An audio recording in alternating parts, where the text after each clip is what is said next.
1 फरवरी 2003, वो दिन जिसे मानव इतिहास का सबसे दर्दनाक दिन कहा जा सकता है। इस दिन दुनिया ने अपने 7 बहादुर एस्ट्रोनॉट्स को खो दिया था। स्पेस शटल कोलंबिया STS 107, जो मिशन पूरा कर धरती की ओर लौट रही थी, वायुमंडल में प्रवेश करते ही आग की लपटों में गिर गई। और उसी के साथ कल्पना चावला और उनके 6 साथियों की जिंदगी भी हमेशा के लिए समाप्त हो गई। लेकिन क्या आप जानते हैं, इस त्रासदी की आशंका नासा को पहले ही हो चुकी थी। यहां तक कि लॉन्च के अगले ही दिन एजेंसी को अंदाजा था कि कुछ गंभीर गड़बड़ है। फिर भी एस्ट्रोनॉट्स को इस खतरे के बारे में क्यों नहीं बताया गया?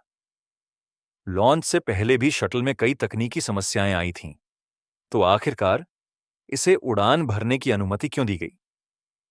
क्या कल्पना चावला को बचाया जा सकता था? अगर आपके मन में भी ऐसे सवाल उठते हैं, तो इस वीडियो को अंत तक जरूर देखें।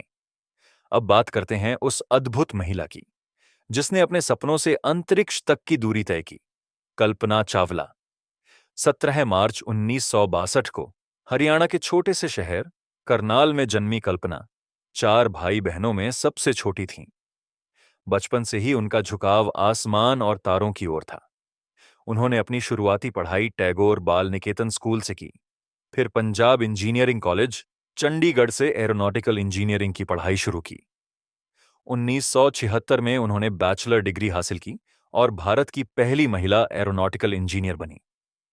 1984 में कल्पना ने अमेरिका की यूनिवर्सिटी ऑफ टेक्सास से एरोस्पेस इंजीनियरिंग में मास्टर्स की डिग्री ली। वहीं पर उनकी मुलाकात flight instructor Jean Pierre Harrison से हुई, जिनसे उन्होंने 1983 में शादी कर ली। बाद में कल्पना ने कोलोराडो यूनिवर्सिटी से PhD पूरी की और 1988 में नासा के एम्स रिसर्च सेंटर में अपना करियर शुरू किया। 1991 में उन्हें अमेरिकी नागरिकता मिली और उनकी मेहनत और लगन देखकर 1994 में नासा ने उन्हें एस्ट्रोनॉट ग्रुप 15 में शामिल किया। 19 नवंबर 1997 को कल्पना पहली बार अंतरिक्ष के लिए रवाना हुई, Colombia space shuttle TS-87 mission पर। इस मिशन के दौरान उन्होंने 15 दिन और 16 घंटे अंतरिक्ष में बिताए और 5 दिसंबर 1997 को सकुशल धरती पर लौटीं। इसके साथ ही वे अंतरिक्ष में जाने वाली पहली भारतीय महिला बन गई। उनकी इस सफलता से प्रभावित होकर नासा ने उन्हें एक और मिशन के लिए चुना, STS 107 यानी कोलंबिया शटल मिशन। लेकिन इस मिशन की शुरुआत से ही परेशानियां बढ़ती चली गईं। तकनीकी खराबियों के कारण लॉन्च की तारीख 18 बार टलती रही और लगभग 2 साल तक शटल की मरम्मत चलती रही। फिर भी नासा को लगा कि अब सब कुछ ठीक है। आखिरकार 16 जनवरी 2003 को इसे लॉन्च कर दिया गया। उस दिन पूरा क्रू बेहद उत्साहित था, क्योंकि कई लोग पहली बार अंतरिक्ष जा रहे थे। किसी को यह अंदाजा नहीं था कि यह उनकी पहली और आखिरी यात्रा साबित होगी। कोलंबिया शटल ने फ्लोरिडा से अपनी 28वीं उड़ान भरी। कल्पना और उनकी टीम ने 15 दिन, 22 घंटे और 20 मिनट अंतरिक्ष में रहकर कई प्रयोग पूरे किए। लेकिन 1 फरवरी 2003 की सुबह, जब शटल धरती के वायुमंडल में प्रवेश कर रही थी, वह अचानक चमकती हुई आग के गोले में तब्दील हो गई। कुछ ही सेकंड में सब खत्म हो गया। शुरुआत में इस हादसे का कारण किसी तकनीकी गलती या मानवीय भूल को माना गया, लेकिन जांच में जो सामने आया उसने सबको हिला दिया। दरअसल लॉन्च के वक्त ही शटल के एक्सटर्नल फ्यूल टैंक से इंसुलेशन फोम का एक बड़ा टुकड़ा टूटकर शटल के लेफ्ट विंग से जा टकराया था।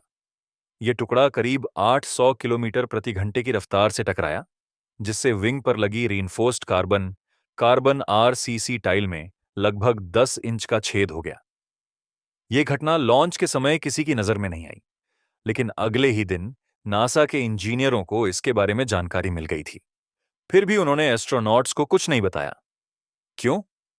क्या यह उनकी लापरवाही थी? और क्या वास्तव में इस हादसे को रोका जा सकता था? पहले समझते हैं कि स्पेस शटल कैसे काम करता है। स्पेस में जाने के लिए शटल को रॉकेट के साथ जोड़ा जाता है और उसे ऊपर ले जाने के लिए जरूरी होता है फ्यूल, जो 2 प्रकार का होता है, लिक्विड और सॉलिड। लिक्विड फ्यूल में लिक्विड ऑक्सीजन और लिक्विड हाइड्रोजन का प्रयोग होता है, जिन्हें बहुत कम तापमान पर रखा जाता है। इसलिए इन्हें एक्सटर्नल फ्यूल टैंक में स्टोर किया जाता है, जिसे इंसुलेशन फोम से ढका जाता है ताकि गर्मी का असर न हो।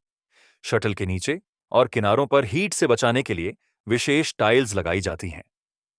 ऊपरी हिस्से की सफेद टाइल्स इसे 1200 डिग्री सेल्सियस तापमान से बचाती हैं, जबकि नीचे की काली टाइल्स लगभग 300 डिग्री सेल्सियस तक की गर्मी झेलती है। सबसे ज्यादा गर्मी शटल के विंग्स पर पड़ती है, इसलिए उन पर आरसीसी टाइल्स लगाई जाती हैं जो 3000 डिग्री सेल्सियस तक की हिट सह सकती हैं। लेकिन कोलंबिया के विंग पर हुआ वो छेद धरती पर वापसी के वक्त विनाश का कारण बन गया। जैसे ही शटल वायुमंडल में दाखिल हुई, वहां की गर्म हवा उस छेद से अंदर घुसने लगी। कुछ ही पलों में विंग के अंदर का हिस्सा पिघलने लगा। शटल में बैठे एस्ट्रोनॉट्स को अचानक झटका लगा, ऑक्सीजन लेवल गिरने लगा और वे बेहोश हो गए। शरीर का तापमान तेजी से बढ़ा, खून उबलने लगा और कुछ ही देर में उनकी मृत्यु हो गई।